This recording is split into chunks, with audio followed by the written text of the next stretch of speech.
Hey guys, welcome back to my channel. It is your girl Christina, and in today's video I will be giving a brief overview of mestizos and who they are.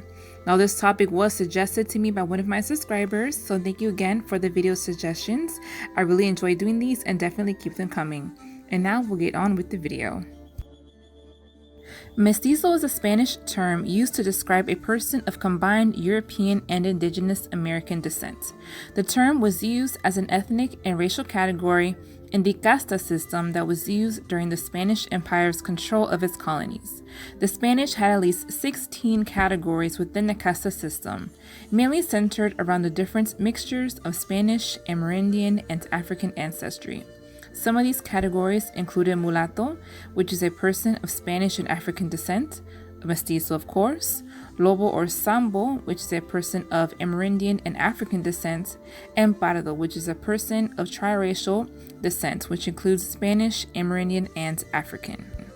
At the top of Spanish colonial society were the white peninsulares, or the Spaniards that were born in Spain and later migrated to the Americas.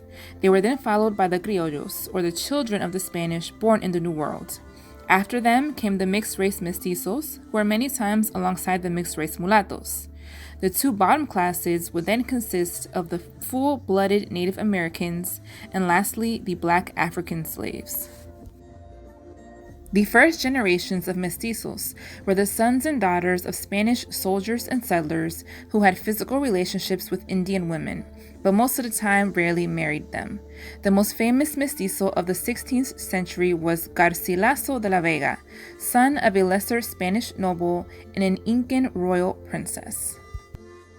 Now, moving on to the geography of these mestizo populations, we'll begin with Mexico. The Mexican mestizo population is the most diverse of all the mestizo groups of Hispanic America, with some being largely European while others are largely Amerindian. DNA studies have shown that there is a significant genetic variation depending on the region. Southern Mexico tends to have prevalent Amerindian DNA with a small but higher than average African genetic component. Central Mexico shows a balance between Amerindian and European components, with European ancestry increasing the more north one goes. And then once you get to the Mexican-US border, there is a significant resurgence of Amerindian and African admixture. Now moving on to Central America, all 7 countries that make up Central America, which include Guatemala, Belize, Honduras, El Salvador, Nicaragua, Costa Rica, and Panama, have significant mestizo populations. In countries like El Salvador, Honduras, and Nicaragua, mestizos make up the majority of the population. In El Salvador, mestizos make up 90% of their population.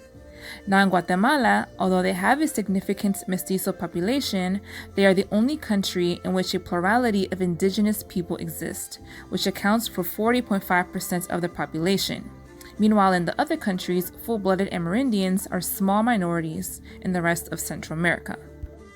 Mestizo culture can be seen all throughout Central America, from the food to the dress attire, instruments used in music, as well as the dances performed throughout many of these countries.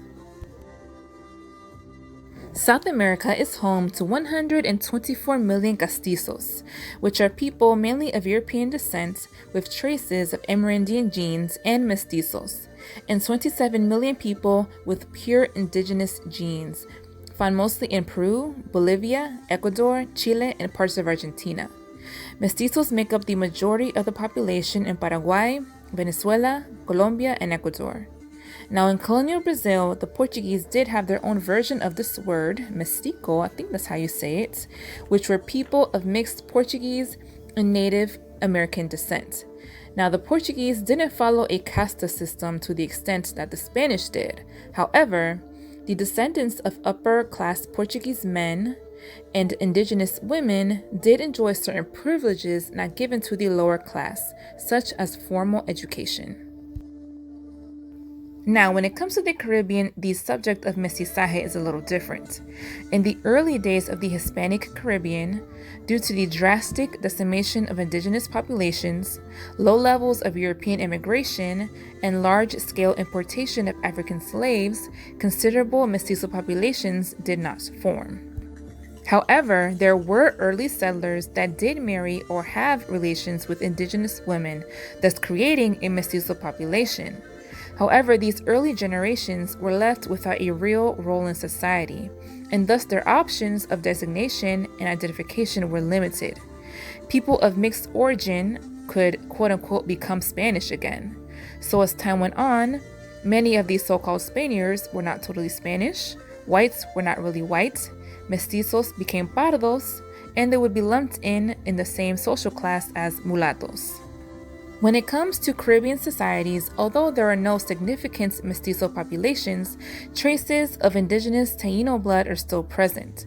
Recent genetic studies have revealed matrilineal Native American ancestry in roughly 61% of the Puerto Rican population, technically making a good portion of Puerto Ricans mestizos to a degree. Now, Cuba and the Dominican Republic, on the other hand, are regarded as primarily mulatto nations, although evidence of Amerindian bloodlines and traces of Taino culture are evident. Now, for the rest of the Caribbean islands, indigenous populations are also not very high, but they are still present, although they fall more into the Sambo category, which is mixed Indian and African descent, versus being mestizos. Now, lastly, moving on to the United States and Canada. In the US, the term mixed blood is what was most commonly used for non-Hispanic individuals of mixed European and Native American descent. They were usually descendants of fur traders and Native American women along the northern frontier. The fur traders were usually men of social standing, and they would marry daughters of Native American chiefs. Similarly, in the Southeast, the Cherokee and other tribes had intergenerational and physical relationships with Europeans in the early 1700s. Many of these tribes were quick to see the economic benefits of having trade, land, and business dealings with the Europeans. Prominent Cherokee and Creek leaders of the 19th century were of mixed descent, but fully identified as Indians and grew up in those cultures. Some renowned people of mixed blood include Jean-Baptiste Charbonneau. His father was Toussaint Charbonneau, a French-Canadian interpreter, and his mother was Sacagawea, a guide during the Lewis and Clyde expedition. He could be found with his mother on the United States dollar coin. In Canada, the Métis are an independent ethnic group who are descendants of marriages between First Nation women and French-Canadian and British employees of the Hudson Bay Company.